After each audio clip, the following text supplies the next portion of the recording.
Compte rendu hebdomadaire de la réunion du Conseil des présidents élargi au secrétariat général du Rassemblement des forces du changement, RFC.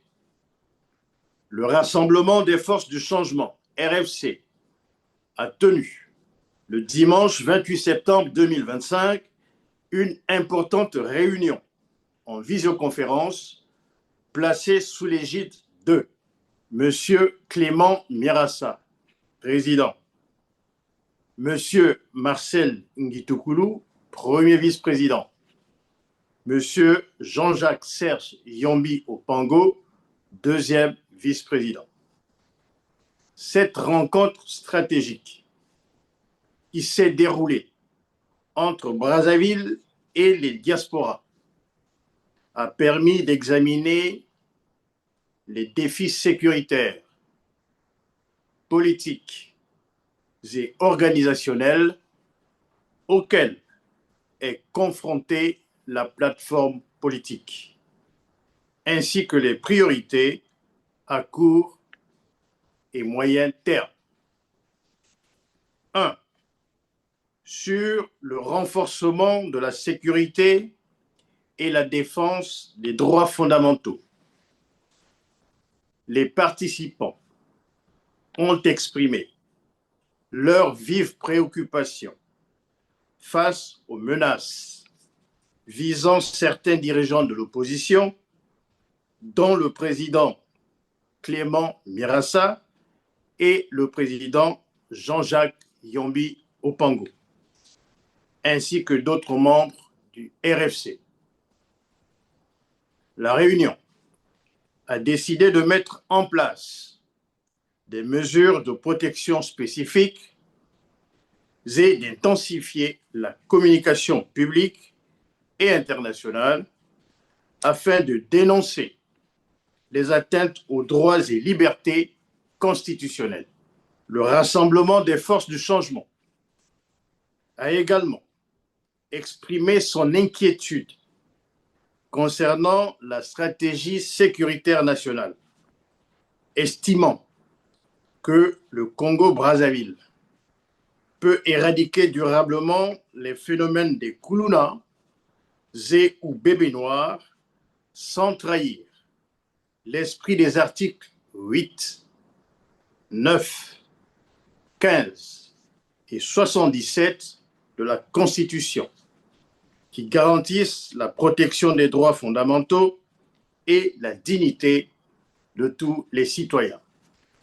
La plateforme appelle à une approche sécuritaire responsable et respectueuse des droits humains, conjuguant fermeté et légalité. 2. Sur la crise interne au Parti du peuple, PAP, le RFC appelle au respect des droits et à la désescalade.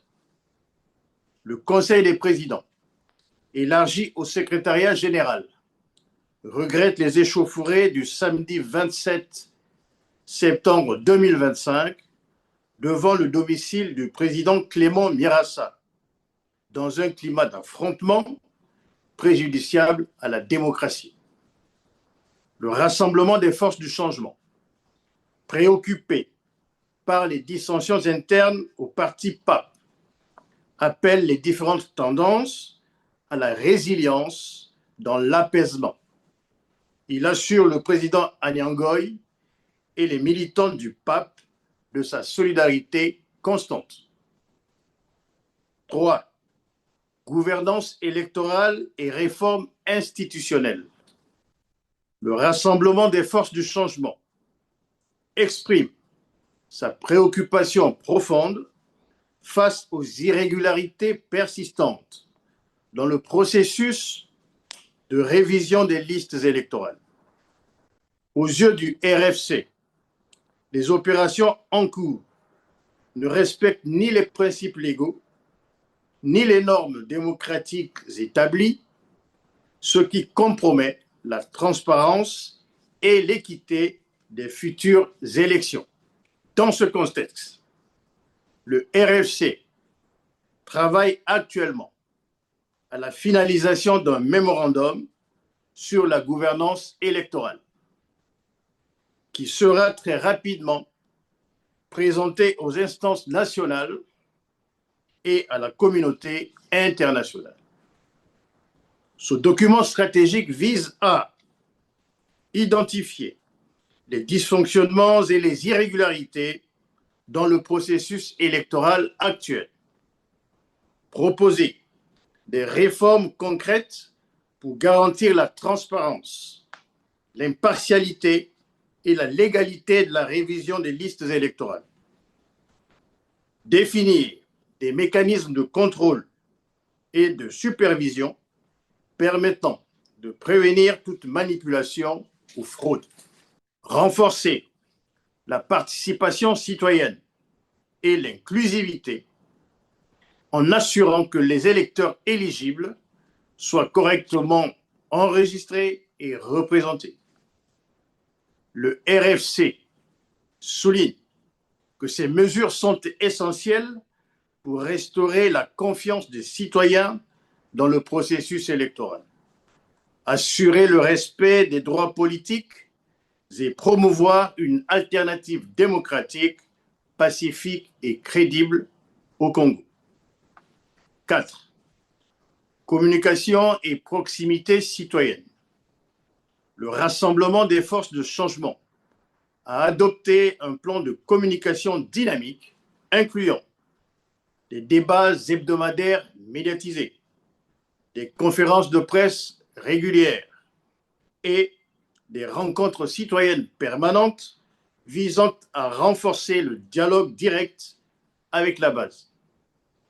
Le Conseil des présidents élargi a décidé de se doter d'outils numériques et visuels pour la mise en place du site web du RFC et l'harmonisation des supports officiels pour refléter l'image unifiée du groupement politique. 5. Les grandes questions nationales. Grand A. Le Rassemblement des forces du changement exprime ses profondes réserves concernant la commission de recouvrement des fonds en déshérence instituée par note de service gouvernementale numéro 0020-PMG-CAB du 19 septembre 2025, signé du Premier ministre, M. Collinet Makosso, avec une répartition hors loi budgétaire de 82% pour des projets sociaux, 15% pour la rémunération de la commission, nettement au-dessus des recommandations de la CEMAC de 3%, 2% pour le trésor public.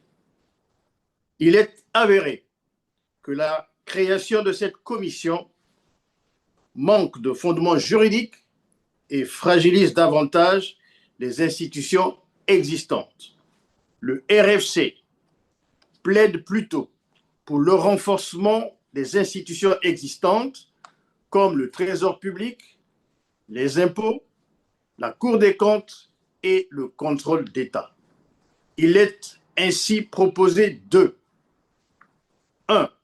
Renforcer la transparence.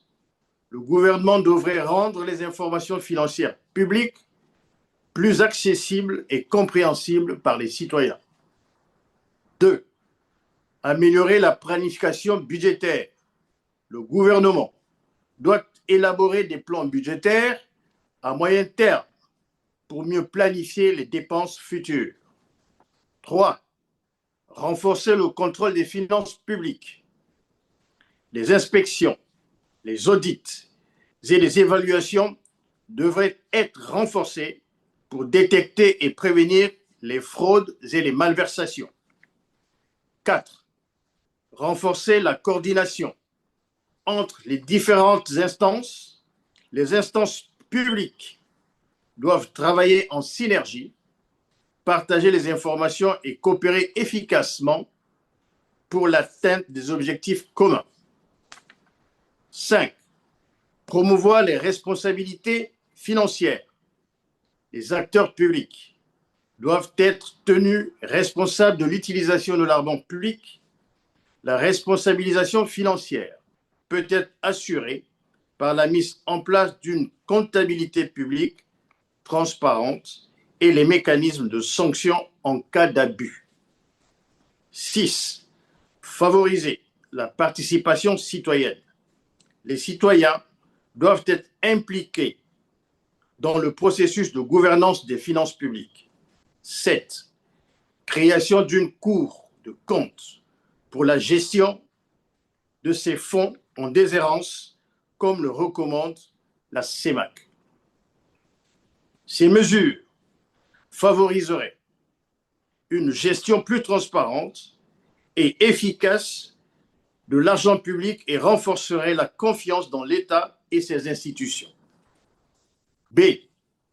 Le groupement politique est fortement préoccupé par la gestion du barrage d'Imbulu et du climat au sein de la société EKRC.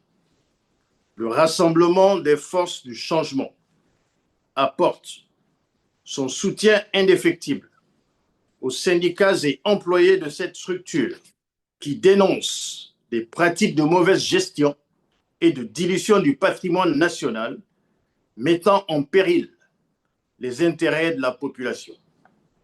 Par ailleurs, le RFC se dit consterné par le discours bredouillant du président de la République à l'ONU, un discours dénué de vision et d'engagement concret. Pour le Rassemblement des forces du changement, ce discours n'a abordé les véritables enjeux de la démocratie, de paix et de développement durable au Congo et traduit un manque de responsabilité et de leadership face aux défis majeurs du pays. Nous appelons vivement les autorités congolaises à se déterminer pour une prise de position claire et ambitieuse sur les questions essentielles relatives à la stabilité, la liberté, l'environnement et le bien-être des citoyens congolais. 6. Sur l'unité et l'ouverture. Enfin, le Rassemblement des forces du changement a réaffirmé son engagement pour le renforcement de l'unité interne et le dialogue avec les partis alliés et la société civile, dans l'objectif de rassurer la population et mobiliser les opinions nationales et internationales autour de la défense des valeurs démocratiques.